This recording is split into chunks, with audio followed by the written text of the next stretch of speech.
Hello student, welcome to is your study. Is your study में आपका स्वागत है। मैं हूं आपके साथ Abhinandan Kumar Jha. In this class I am going to start the new topic, that is different types of sets. So in the previous lecture, I have already discussed the representation of set. If you haven't watched that video, please definitely watch it. तो पिछली class में अगर आपने representation of set नहीं देखा है तो जरूर देखिए।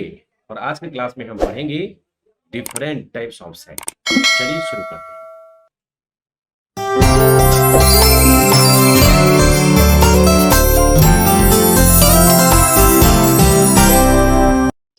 So in this class, I am going to start the types of set, the different types of set. You will learn. First up, we'll see that what are the different types of set. देखेंगे वो different types क्या है। यहाँ देखिए, सबसे पहले बात करेंगे एम्प्टी सेट्स के बारे में। द एम्प्टी सेट, खाली कुछ नहीं, नल वाइड सेट। दूसरा फाइनाइट और इनफाइनाइट सेट्स के बारे में, इक्वल सेट्स के बारे में, सबसेट्स के बारे में, subsets of set of a real number. तो पहले हम सबसेट जानेंगे और फिर subset of A set. Subset होता क्या है और किसी सेट का हम सबसेट कैसे निकालेंगे, और particularly for real number. Then interval as subset of R, इसके बारे में भी देखना है। Power set and universal set, ये अगर पढ़ लोगे ये पूरा empty set, finite and infinite set, equal set, subsets, subsets of the set of real number, interval as a subset of R, power set and universal set, तो आपको set theory का आधा पोर्शन जो है उसका मेन वो पूरा cover हो जाता है। उसके बाद सिर्फ बचेगा हमारे पास operations on sets, that is the Venn diagram, वो पढ़ेंगे, फिर प्रैक्टिकल प्रॉब्लम्स करेंगे और ये चैप्टर हो जाएगा फिनिश। तो आने वाले टाइम में 2 और लेक्चर मिलेंगे इस सीरीज में, तो वो भी देखना। बढ़ेंगे आगे। So first of all will see that here what is the empty set. Empty set का डेफिनेशन क्या है भाई, इसका नाम ही अंग्रेजी का शब्द है एम्प्टी, मतलब खाली कुछ नहीं। या the sets in which there is no element, इसमें कोई एलिमेंट नहीं है। A set which does not contain any element is called the empty set or the null set or the void set. देखिए, a set which does not contain any element is called the empty set or the null set or the void set. तो उसमें कोई element नहीं है। फिर सवाल उठता है कि सर उसमें कोई एलिमेंट ही नहीं है तो फिर हम उसको लिखे क्यों, क्या लिखेंगे उसको। ऐसा भी कंडीशन हो सकता है जिसमें कोई एलिमेंट नहीं होता है। कई बार ऐसा भी कंडीशन होता है कि जब हमारे पास कोई अगर आपके वटुए में, वॉलेट में, पर्स में 1 रुपया भी नहीं होता है, और कई बार बहुत सारे होते हैं। तो जिस कंडीशन में आपके पास 1 रुपया भी नहीं है, एक सिक्का भी नहीं है, तो उस कंडीशन में हम क्या कहेंगे? कहेंगे कि भाई नल सेट है, उसमें 1 भी रुपया नहीं है। होता है ऐसा कई बार। तो बढ़ेंगे आगे, लेकिन हम इसको लिखेंगे कैसे वो देखते हैं। जो भी एम्प्टी सेट होता है उसको हम फाई से डिनोट करते हैं। ये देखिए, ये सिंबल है हमारा, इसको हम फाई बोलते हैं। ये फाई से डिनोट करते हैं, FIPHI, फाई, ये फाई से डिनोट करते हैं। और या फिर हम डायरेक्टली ऐसा करली ब्रैसेस लिख के और उसमें कुछ नहीं लिखते, खाली सिर्फ अगर हम एक ब्रैसेस यहां पर लिख दें और इसमें कुछ नहीं लिखें तब भी ये नल सेट है। और नल सेट को हम फाई से लिखते हैं, यानी फाई इज इक्वल टू ये है, इसमें कोई एलिमेंट नहीं है, not a single element is there. Now we'll see some example in mathematics where we'll see that whether it is really the null set or void set or the empty set or not. So here we'll see that let A is equal to, यहां पर देखिए, अगर A एक ऐसा set है for all x, the set of all x, जहां पर हमारा x 1 less than x less than 2 is a natural number, तो कह रहा है कि 1 और 2 के बीच में एक नेचुरल नंबर लिखो। लिख पाओगे क्या? 1 के बाद ही तो आता है नेचुरल नंबर, तो इसके बीच में कौन सा नेचुरल नंबर है? There is no natural number. So this is the example of null set. इसका आंसर क्या होगा? 5। इसमें कोई भी एलिमेंट नहीं होगा, there is not a single element which lie, there is no natural number between 1 and 2। तो ऐसा केस हो सकता है जिसमें कोई नेचुरल नंबर नहीं है। एक और एग्जांपल कह रहा है कि bx, यहां पर ये x है, x square minus 2 equal to 0 and x is a rational number. देखो यहां पर x square minus 2 equal to 0 ये दिया हुआ है और कह रहा है कि एक रेशनल नंबर है। तो सॉल्व करेंगे इसको, तो एक्स स्क्वायर इक्वल टू 2 होगा और x की वैल्यू ये जानते हैं प्लस माइनस √2 होगा, और √2 इज इरेशनल नंबर। ये क्लास 9 10th में कितनी बार प्रूव कर चुके हो? यस और no? So here we'll see that there is no not a single element that lies in this set। तो ये this is the example of empty set. यहां पर इसका आंसर होगा 5 और इसको हम ऐसे नल सेट के रूप में इस तरह से लिख सकते हैं।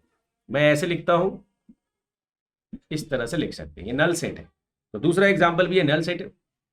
For all x x² - 2 = 0 and x is a rational number is the null set। एक और example, x is an even prime number greater than 2।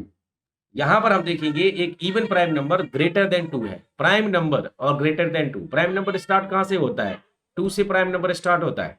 और हमें पता है कि अगर ये 2 से स्टार्ट हो रहा है तो देखिए 2 से स्टार्ट हो रहा है, उसके बाद 3, उसके बाद 5, उसके बाद 7, यानी इवन प्राइम नंबर तो इस दुनिया में इकलौता एक ही है, 2 है। सो x is a even prime number greater than 2। 2 से ग्रेटर देन कोई इवन प्राइम नंबर नहीं मिलेगा। दुनिया का इकलौता इवन प्राइम नंबर 2 ही है। उसके बाद कोई प्राइम नंबर नहीं है ऐसा जो इवन हो। अगर आपको मिलता है तो आप हमें जरूर बताइएगा, क्योंकि ये मैथमेटिक्स में इन्वेंशन होगा और आपका नाम जग रोशन हो जाएगा। बढ़ेंगे आगे, देखते हैं एग्जाम्पल 4। अगर कह रहे हैं कि x इज इक्वल टू, ये हमारा देखिए for all x x² is equal to 4, x is odd, ये दिया हुआ है। तो अगर x ऑड है तो हम इसको कैसे लिखेंगे? तो मान लीजिए कि ये x² इज इक्वल टू 4 है, ठीक है। तो मतलब अगर इसको सॉल्व करेंगे तो आपको x की वैल्यू क्या मिलेगी? +-2 मिलेगी। या तो मतलब -2 मिल रहा है या +2 मिल रहा है। चाह के भी आप इसमें ऑड नंबर नहीं ढूंढ पाओगे या ढूंढते रह जाओगे। क्यों? क्योंकि यहां पर अगर हमने देखा कि सिर्फ -2 और 2 ही इसका सॉल्यूशन है और गलती से भी हमें ऑड नंबर नहीं मिलेगा। बढ़ेंगे आगे, तो ये भी जो केस है दैट इज द एम्प्टी और नल सेट है, यानी इसका आंसर क्या होगा? 5 होगा। No element, not a single element that satisfies these conditions। Okay, so here will see that the finite and infinite set, ये भी हम बात करेंगे, डिस्कशन करेंगे। क्योंकि जब हम सेट लिखते हैं तो collection of well defined things कहते हैं, collection of well defined things, but that collection may be finite or infinite। Based on that, we define the two types of set. One is finite, another is infinite set। What is the finite set? A set which is empty or consists of a definite number of elements is called the finite। ये देखिए, a set which is, दिख रहा है आपको? A set which is empty or consists of a definite number of elements। नाम ही उसका है finite, मतलब definite number of elements that can be counted, जिसको हम काउंट कर सकते हैं, लिख सकते हैं, वो फाइनाइट सेट है। ऐसे सेट्स जिसमें इनफिनाइट नंबर ऑफ एलिमेंट्स हैं, जिसको हम काउंट नहीं कर सकते। अब सवाल उठता है कि इनफिनाइट नंबर ऑफ एलिमेंट्स को हम कैसे लिखेंगे? तो चलिए कुछ एग्जांपल देखेंगे, फिर आपको बताएंगे कि इनफिनाइट सेट्स को हम कैसे लिखेंगे, उसके लिए स्टैंडर्ड सिंबल क्या है और बच्चे क्या गलती करते हैं, उस गलती को दूर करेंगे। क्योंकि ये लेक्चर देखोगे तो हमारे लेक्चर देखने के बाद आपको गलतियां करने का चांस बहुत कम मिलेगा, क्योंकि जो अक्सर सिली मिस्टेक्स होते हैं उस पर भी मैं काम करता हूं और वो चीज भी डिस्कशन करता हूं। बढ़ेंगे आगे, let W be the set of days of the week and W is finite.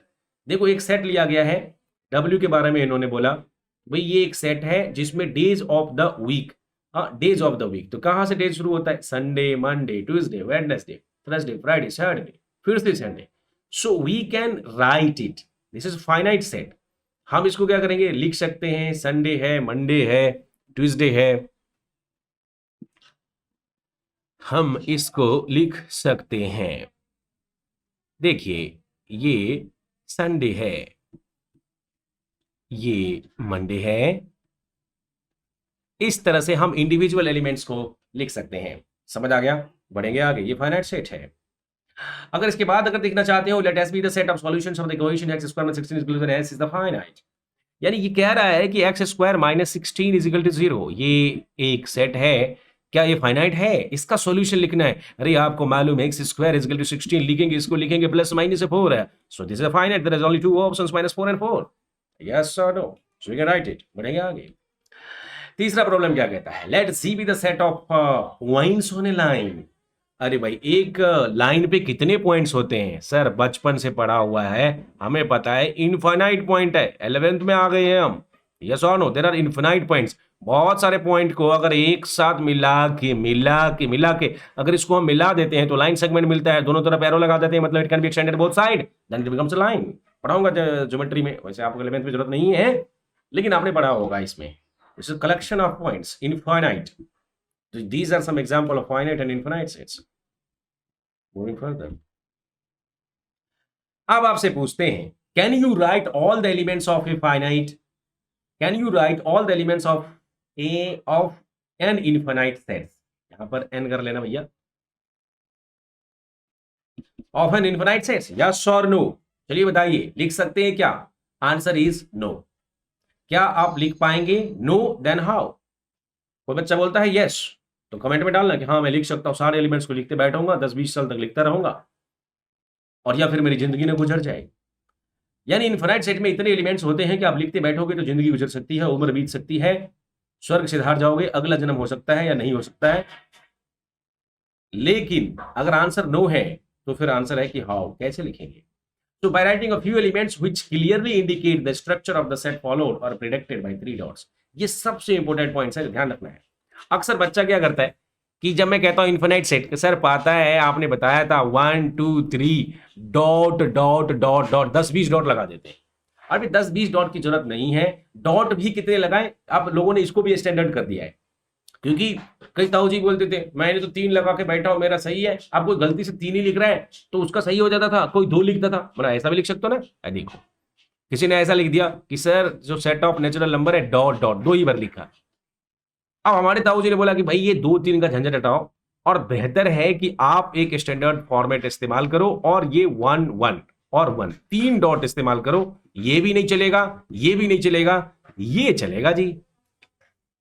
तो ब्रैकेट के अंदर write the few elements and then dot dot dot 3 बार। हाँ तो 3 बार डॉट डॉट डॉट डॉट, लेकिन 2 बार और 1 बार। 1 बार क्यों नहीं लिखेंगे? अरे 1 बार लिखने से तो फुल स्टॉप हो जाता है ना। ये देखो 1 बार लिखने से क्या लगेगा? फुल स्टॉप लगेगा, तो 1 बार भी लॉजिकल नहीं है। 2 बार थोड़ा ठीक लगता है, लेकिन बोलने का 3 बार लिख लो, फाइन। 10-20 बार लिखने की भी जरूरत नहीं है। So we can write the infinite set by writing the few elements followed by 3 dots, followed by 3 dots। तो ये बात ध्यान रखना है। अब एग्जांपल देख लीजिए, ये आपके सामने में चल रहे हैं। कह रहा है कि जैसे मैंने 1 2 3 डॉट डॉट लिखा, is the set of natural number, definitely. 1 3 5 7 dot dot is the set of odd natural number, या डेफिनेटली। अगर मुझे इंटीजर लिखना होगा तो इंटीजर में क्या होता है कि नेगेटिव और पॉजिटिव दोनों होते हैं। देखो इस तरह से इंटीजर लिखते हैं ना, 0 लिख दिया और इधर पॉजिटिव वाले नंबर्स होते हैं सारे, और इधर नेगेटिव वाले होते हैं। तो सवाल उठता है कि इसके इधर भी एलिमेंट्स रहते हैं और इसके इधर भी एलिमेंट्स डॉट डॉट रहते हैं। तो मैं डॉट डॉट से शुरू करूंगा, तो 3 डॉट से शुरू करूंगा, लिखूंगा -3 -2 -1 0 1 2 3, और फिर आगे 3 डॉट लगा दूंगा, तो ये सेट ऑफ इंटीजर्स हो जाएगा। This is the standard way to write it, definitely.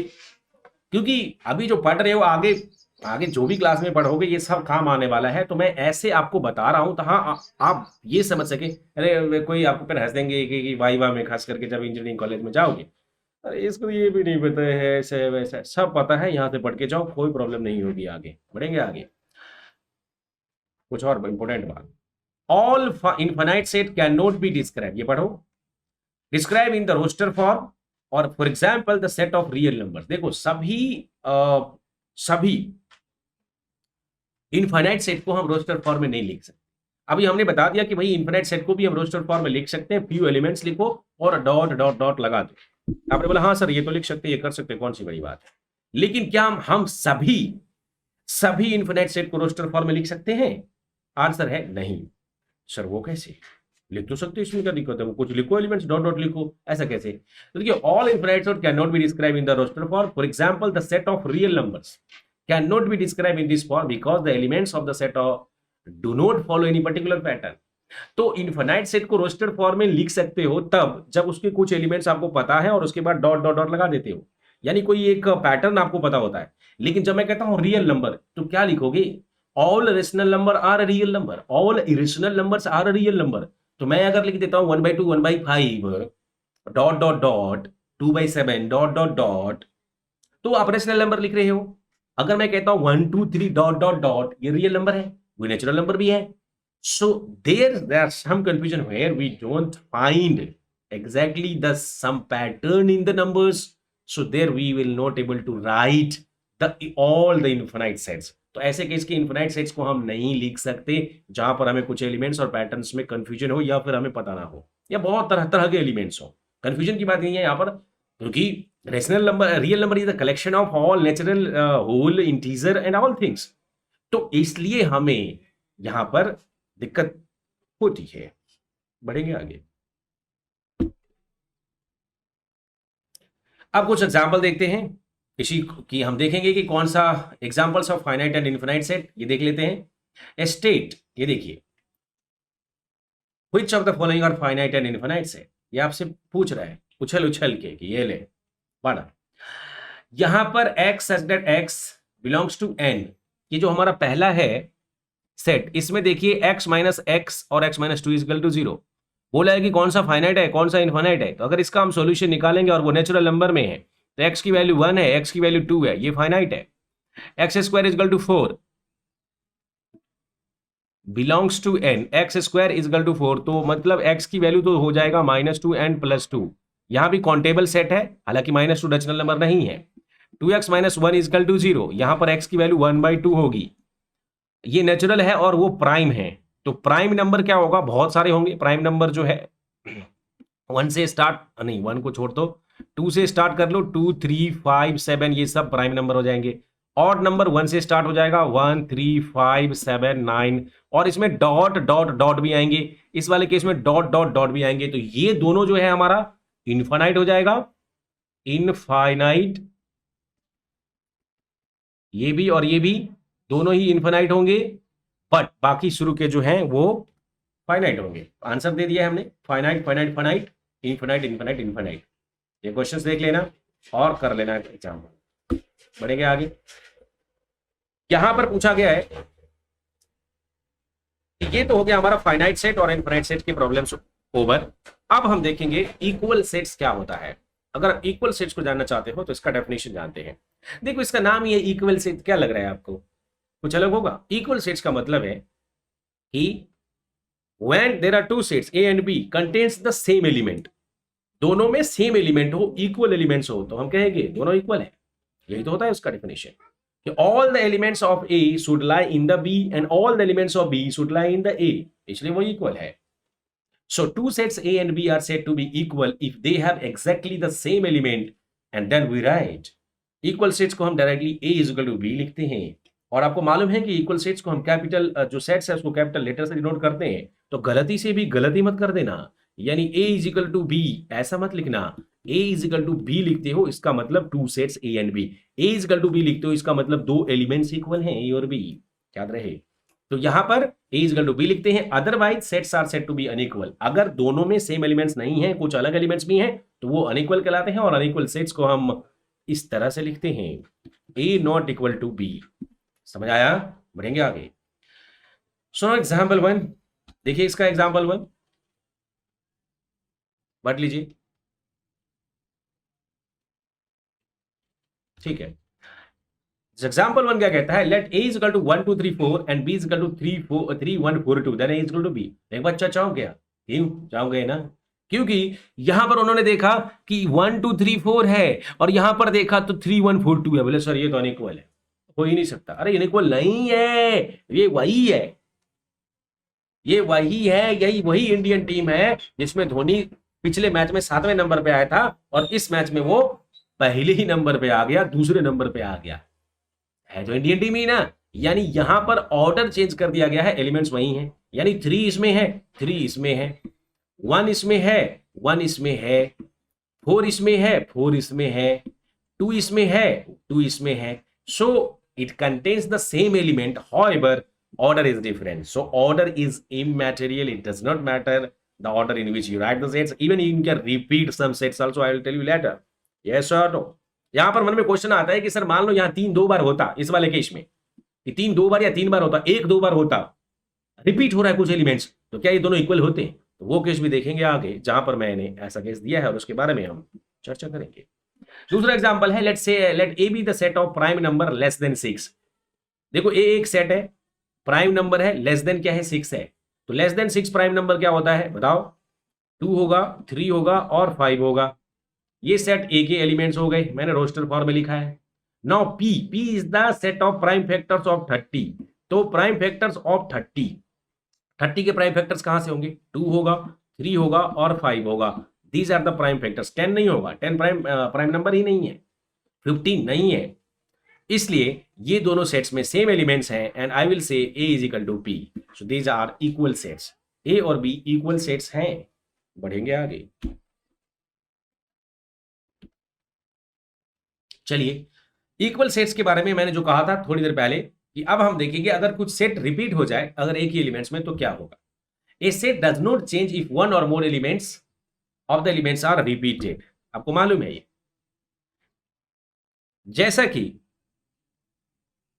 कि आप देखिए मैंने एक सेट लिखा है ए इज इक्वल टू 1 2 3, ये लिखा है, ये एक सेट है। लेकिन हमारे पास एक दूसरा सेट है जिसमें कुछ एलिमेंट्स रिपीटेड है, फॉर एग्जांपल, और ऑर्डर भी चेंज है, मतलब 2 2 लिखा हुआ है, फिर 1 है और 3 3 है। क्या ये दोनों इक्वल हैं? The question is are they equal? बताइए, सोच के बताइए, ऐसे ऐसे करिए, बताइए, are they equal? Yeah, definitely I have told you, if you are watching my lecture continuously, definitely you will be able to answer it। कि यहां पर देखिए 1 2 3 है और यहां पर क्या हो रहा है? वही 2 एलिमेंट्स है, वही 3 एलिमेंट्स है, वही एलिमेंट्स है। आप बोलोगे सर आपने तो पाप किया है। मतलब क्यों? अरे आपने बोला था सर पिछले क्लास में कि हम रिपीट नहीं करते। अरे रिपीट नहीं करते, हम जब लिखेंगे तब रिपीट नहीं करेंगे ना। लेकिन अगर कहीं से रिपीटेड सेट आ गया है तो वो एलिमेंट तो वही है। इसलिए बेशक ये 2 2, वैसे प्रैक्टिकली ये लिखना सही नहीं है, धोनी 2 बार है, हो ही नहीं सकता। एक ही टीम में 2 बार 2 धोनी, हो नहीं सकता। तो नॉर्मली यहां पर एलिमेंट के साथ भी वही होता है। यहां 2 एलिमेंट्स, 2 रोहित शर्मा, 2 विराट कोहली, हो नहीं सकता। तो यहां पर बेशक अगर आपने लिखा है, क्योंकि एलिमेंट्स है तो हम लिख सकते हैं। ह्यूमन बीइंग में तो थोड़ा रिस्ट्रिक्शन है, कैसे आप उसको करोगे, नकली विराट और नकली रोहित। तो यहां पर हम देखेंगे 3 3, यानी एलिमेंट सेम है, यानी 2 ही एक एलिमेंट है, 1 है और 3 है, यानी A is equal to B इसका आंसर है। बिकॉज बेसिकली हम इसको ये लिख सकते हैं 2 1 3, और ऑर्डर कोई मायने नहीं रखता, इसलिए 1 और A और B इक्वल है। सो इसलिए जनरली हम जब सेट लिखते हैं तो इक्वल एलिमेंट्स को नहीं लिखते, एक ही बार लिखते हैं। एग्जाम्पल्स ऑफ इक्वल सेट्स, कुछ और एग्जाम्पल लेते हैं और यहां पर देखेंगे एग्जाम्पल सेट्स के बारे में। Find the pair of equal sets if any give reasons. कह रहा है कि पेयर ऑफ इक्वल सेट्स बताइए और रीजन बताइए कि क्या है, क्यों है वो। तो जैसे मेरा ये पहला सेट है, a इज इक्वल टू 0 है और b x ग्रेटर देन 15 है और x लेस देन 5 है। तो a में क्या एलिमेंट्स है भाई? a में तो 0 है, एक ही एलिमेंट है, 0 दिख रहा है टक टकाटक। और b में क्या एलिमेंट्स है वो देख लीजिए, b में 15 से लार्जर एंड 5 से लेस देन। अरे तो लेस देन 5 है और 15 से बड़ा, खतरा पैदा करे तो नल सेट हो गया। मतलब 15 से बड़ा एक नंबर लिखो और 5 से छोटा, मतलब 5 से छोटा 1 2 3 4 होता है और 15 से बड़ा 16। इसमें क्या कॉमन है? मतलब कोई एलिमेंट नहीं है, ये तो नल सेट हो गया। ये एम्प्टी सेट है, ये 5 है। समझ आ गया? हम इसको 5 बोलेंगे, नल सेट क्या देंगे। फिर उसके बाद x माइनस 5 इजकल टू 0, तो इसमें एक ही एलिमेंट है 5। इसमें क्या है? X square equal to 25। अगर गौर से देखें तो इसमें 0 नहीं है, इसमें भी 0 नहीं है, इसमें भी 0 नहीं है, क्योंकि ये प्लस माइनस 5 होगा। एक्स स्क्वायर इजकल टू 25 है तो माइनस 5 और प्लस 5 हो जाएगा ये वाला। तो इसमें भी 0 नहीं है। तो इससे साफ पता चलता है कि मैं डायरेक्टली बिना देखे कह सकता हूं कम टाइम में a not equal to b, b not equal to c। हाँ, a तो किसी के बराबर नहीं है, समझ रहे हो? a not equal to c। पहले a के बारे में देख लेते हैं। एक a c के बराबर भी नहीं है, b और c भी बराबर नहीं है क्योंकि उसमें कोई एलिमेंट ही नहीं है, और a is not equal to d है। और a और e बराबर होगा क्या, ये भी देख लेते हैं कि अगर इसको अगर हम सॉल्व करेंगे, is an integral positive root of the equation. इसका पॉजिटिव रूट, तो पहले तो इसका रूट निकाल लो। ये 15 है तो एक्स स्क्वायर माइनस 5x और फिर ये माइनस 3x, ये प्लस कर देते हैं इसमें, तो माइनस 15 इज इक्वल टू 0। तो यहां से करोगे तो x माइनस 5 और फिर प्लस 3 इंटू एक्स माइनस 5, ये हो जाएगा। यहां देखोगे तो ये x माइनस 5 है और फिर ये x प्लस 3 है, तो ये x की वैल्यू 5 आएगी और x की वैल्यू माइनस 3 आएगी। पॉजिटिव रूट लेना है, 5 लेना है। तो यहां पर हम देखेंगे कि इस केस में तो 5 हो रहा है, और c और e में, c में भी हमारा 5 था। अगर c को देखो तो इसमें भी 5 ही एलिमेंट है, एक ही एलिमेंट है, ई में एक एलिमेंट है, तो यहां पर answer C is equal to E आएगा, बाकी कोई भी एलिमेंट्स इक्वल नहीं होता है। तो इस तरह से इक्वल प्रूफ करने के लिए हम सारे सेट्स के एलिमेंट लिख लेंगे, और अगर सेम एलिमेंट्स दोनों सेट्स में है तो वो इक्वल हो जाएगा। सो आंसर इसका है the only pair of equal set is C and E. बढ़ जाएंगे आगे। कुछ और एग्जांपल, एक और एग्जांपल लेते हैं। Which of the following pairs are sets are equal, justify your answer. ये इक्वल है कि नहीं ये हमें बताओ। तो पहला इसमें है कि x the set of letters in alloy. तो देखो अलवाई एक लेटर है, ए एल, अलवाई एक वर्ड है जिसमें 1 2 3 4 और 5 ये वर्ड्स, 5 ये लेटर्स हैं। और दूसरा जो हमारा ये सेट ए के लिए है, और वास्तव में देखा जाए तो मैं इसको कॉमा देके भी लिख सकता हूं। ये सेट ए है आपका, और सेट बी जो है वो लोयल है, LOYAL। Now tell me whether they are same or not. तो अगर मैं एक एलिमेंट को एक बार लिखूं, क्योंकि इसमें कुछ ये L 2 बार है, तो हाँ तो 2 बार L नहीं लिखेंगे, एक ही बार लिखेंगे L और फिर O और फिर ये Y, ये हो गया। फिर B के बारे में अगर हम देखें तो इसमें L एक बार लिखेंगे, O लिखेंगे और फिर हम Y लिखेंगे और फिर A लिखेंगे, और L 2 बार है तो नहीं लिखेंगे। तो ये लोया LOYA और यहाँ पे LOYA। So however orders are different but same elements are there. A यहां भी है, यहां भी है, L दोनों जगह, O भी और Y भी। सो इतने ही एलिमेंट्स हैं। So all the elements are same in A and B, hence A is equal to B। A और B इक्वल सेट्स हैं, no issue. Now talk about the question 2। When I say A is equal to n belongs to Z, Z मतलब integer, और n square is equal to 4।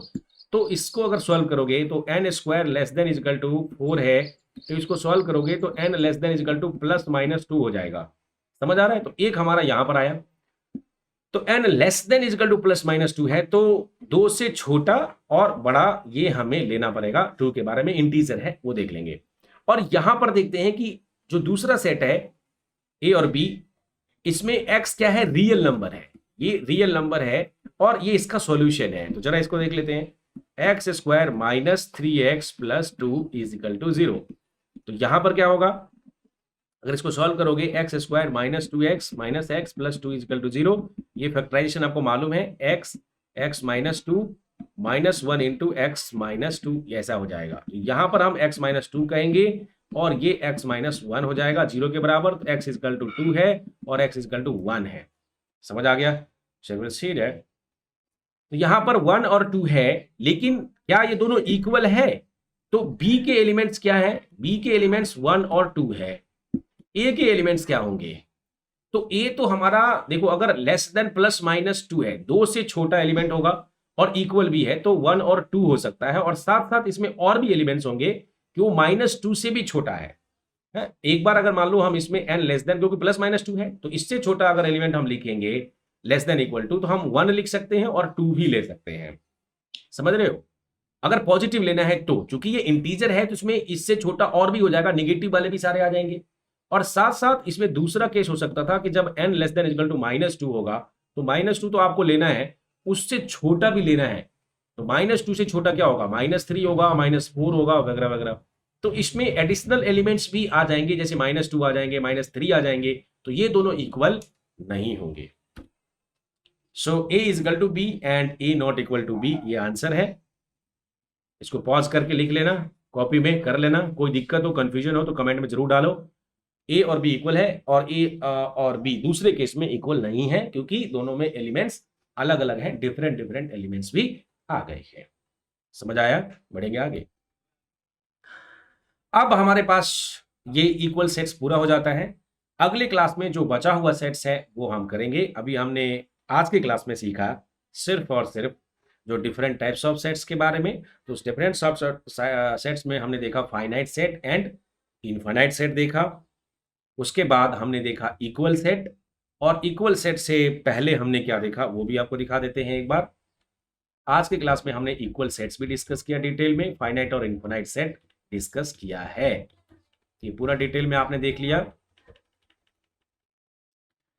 बाकी बचे हुए equal sets, देखो empty sets के बारे में भी हमने डिस्कस किया। एम्प्टी सेट नल सेट्स होते हैं जिसमें कोई एलिमेंट्स नहीं होता फाइनाइट इनफाइनाइट्स में, और इक्वल सेट जिसमें सेम एलिमेंट्स दोनों ही सेट्स में होते हैं। फाइनाइट में फाइनाइट नंबर ऑफ एलिमेंट्स होते हैं। इनफाइनाइट सेट्स को हम कैसे लिखते हैं, all these we have seen it. In the next class I am going to start the subset, so see you in the next class.